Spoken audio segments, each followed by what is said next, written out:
Uyu munsi katurebere hamwe urutonde rw'amazina atatu ajyanye ariko noneho amazina y'abayisilamu. Ku mwanya wa 15 hari amazina Manzi Ryan Akram. Manzi ni izina ry'ikinyarwanda, Ryan ni izina ry'abahungu, rikomoka mu Barabu, rikaba risobanuye umunyabwenge, naho Akram ni izina ry'abahungu, rikomoka mu Barabu mu Bayisilamu, rikaba risobanuye umunyembabazi nyinshi. Manzi Ryan Akram. Ku mwanya wa 14 Bambe Levi Naim.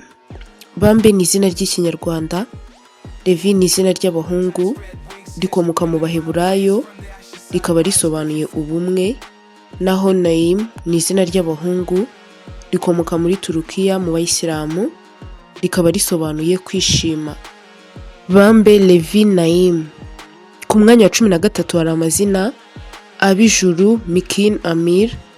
Abijuru ni izina ry'ikinyarwanda, Mikin ni izina ry'abahungu, rikomoka mu Buhinde, rikaba risobanuye gushobora, naho Amir ni izina ry'abahungu, rikomoka mu Barabu mu Bayisilamu, rikaba risobanuye umuyobozi. Abijuru Mikin Amir. Ku mwanya wa 12 Bigwi Kimi Ayan. Bigwi ni izina ry'ikinyarwanda, Kimi ni izina ry'abahungu rishobora no guhabwa abakobwa, rikaba risobanuye ukiranuka, naho Ayan ni izina ry'abahungu, rikomoka mu Buhinde mu Bayisilamu, rikaba risobanuye impano y'Imana. Bigwi Kimi Ayan. Dukomereje ku mwanya wa 11 aho tubona amazina Cyusa Ardo Nadim. Cyusa ni izina ry'ikinyarwanda, Ardo ni izina ry'abahungu, rikomoka mu Butaliyani, rikaba risobanuye umunyabwenge, naho Nadim ni izina ry'abahungu, rikomoka mu Barabu mu Bayisilamu, rikaba risobanuye inshuti. Cyusa Ardo Nadim. Ku mwanya wa 10 Ntwari Nziza Hijaz. Ntwari ni izina ry'ikinyarwanda, Nziza ni izina ry'ikinyarwanda, Hijaz ni izina ry'abahungu, rikomoka mu Barabu mu Bayisilamu, rikaba risobanuye uwizera Imana. Ntwari Nziza Hijaz. Ku mwanya wa 9 hari amazina Kini Nelo Ayan.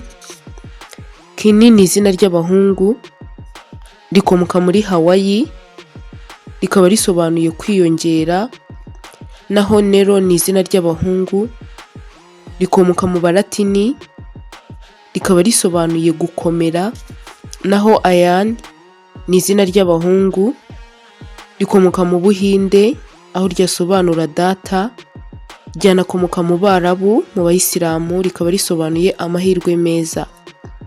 Kini Nelo Ayan. Kadukomereze ku mwanya wa 8 aho tubona amazina Mpano Iyad Farhan. Mpano ni izina ry'ikinyarwanda, Iyad ni izina ry'abahungu, rikomoka mu Barabu mu Bayisilamu, rikaba risobanuye gukomera cyangwa se imbaraga, naho Farhan ni izina ry'abahungu, rikomoka mu Barabu mu Bayisilamu, rikaba risobanuye unejeje. Mpano Iyad Farhan. Ku mwanya wa 7 Gisa Kadan Kubra. Gisa ni izina ry'ikinyarwanda, Kadan ni izina ry'abahungu, rikomoka mu Barabu no muri Turukiya mu Bayisilamu, rikaba risobanuye inshuti, naho Kubra ni izina ry'abahungu rishobora no guhabwa abakobwa, rikomoka mu Barabu mu Bayisilamu, rikaba risobanuye urenze.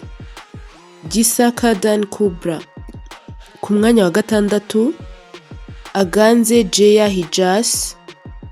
Aganze ni izina ry'ikinyarwanda, Jeya ni izina ry'abahungu, rikomoka mu Baheburayo, rikaba risobanuye urabagirana, naho Hijaz ni izina ry'abahungu, rikomoka mu Barabu, rikaba risobanuye uwizera Imana.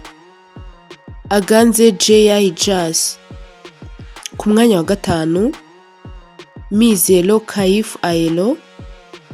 Mizero ni izina ry'ikinyarwanda, Kaifu ni izina ry'abahungu, rikomoka mu Barabu mu Bayisilamu, rikaba risobanuye ushimishije, naho Aero ni izina ry'abahungu, rikomoka mu Bugiriki, rikaba risobanuye uwashyizwe hejuru. Mizero, Kaifu, Aero. Ku mwanya wa kane hari amazina: Igabe, Nori, Akhlaq. Igabe ni izina ry'ikinyarwanda, Nori ni izina ry'abahungu, rikomoka mu Baheburayo, ryakomoka na Irelandi cyangwa se mu Balatini, rikaba risobanuye amahoro, naho Akhlaq ni izina ry'abahungu, rikomoka mu Barabu, rikaba risobanuye imyitwarire myiza. Igabe, Nori, Akhlaq. Ku mwanya wa gatatu hari amazina: Huda, Dayan, Idris. Huda ni izina ry'abahungu ryahabwa n'abakobwa, rikomoka mu Barabu mu Bayisilamu, rikaba risobanuye uwemewe, naho Dayan ni izina ry'abahungu naryo rikomoka mu Barabu mu Bayisilamu, rikaba risobanuye ushoboye kuyobora. Idris ni izina ry'abahungu, rikomoka mu Barabu, rikaba risobanuye ufite ubuhanga. Huda, Dayan, Idris. Ku mwanya wa kabiri hari amazina: Iranzi, Akibu, Hidin. Iranzi ni izina ry'ikinyarwanda, Akibu ni izina ry'abahungu, rikomoka mu Barabu mu Bayisilamu, rikaba risobanuye umutsinzi, naho Hidin ni izina ry'abahungu, rikomoka mu Barabu, rikaba risobanuye kwigenga. Iranzi, Akibu, Hidin. Naho ku mwanya wa mbere ari naho dusoreje urutonde rwacu, Kirenga, Ehan, Nasir. Kirenga ni izina ry'ikinyarwanda, Ehan ni izina ry'abahungu, rikomoka mu Barabu mu Bayisilamu, aho risobanuye ukwezi kuzuye, ryakomoka no mu Buhinde mu Bayisilamu, aho ryasobanura impano. Nasir ni izina ry'abahungu, rikomoka mu Barabu, rikaba risobanuye uzana intsinzi. Kirenga, Ehan, Nasir cyangwa se Kirenga, Ehan, Nasri. Katugushimire cyane ko wabanye natwe. Ntuzacikwe na video ikurikira. Twandikire kuri iyo nimero ureba muri screen yawe niba ushaka ko tugufasha by'umwihariko. Tugukorera amazina 2 cyangwa se 3 ndetse n'amazina 4 ajyanye, waba unashaka izina rimwe ukwaryo tukayagushakira. Twandikire kuri WhatsApp tugusobanurire bihagije.